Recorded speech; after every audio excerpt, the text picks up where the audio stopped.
Hello friends, রেস্টার আরও একটা mini ব্লগে তোমাদের সবাইকে স্বাগত। আজ তোমাদের সাথে শেয়ার করব ডালিয়ার খিচুড়ি। এটা কিন্তু খেতে খুবই টেস্টি আর খুব সিম্পল পদ্ধতিতে তাড়াতাড়ি বানিয়েও ফেলা যায়।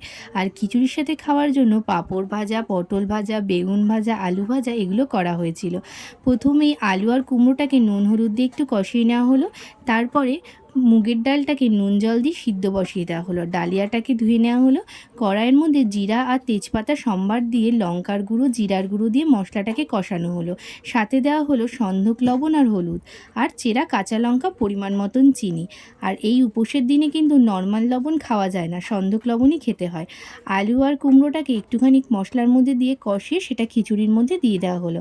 তারপরে কিছুটার সময় ফুটিয়ে এর মধ্যে পরিমাণ মতন চিনি, ঘি আর গরম মশলা ছড়িয়ে দিলেই কিন্তু একদম রেডি ডালিয়ার খিচুড়ি। খেতে কিন্তু খুব টেস্টি হয়। তোমরাও বানিয়ে খেও আর কমেন্ট করে জানিও। আজকের মতন এখানেই টাটা।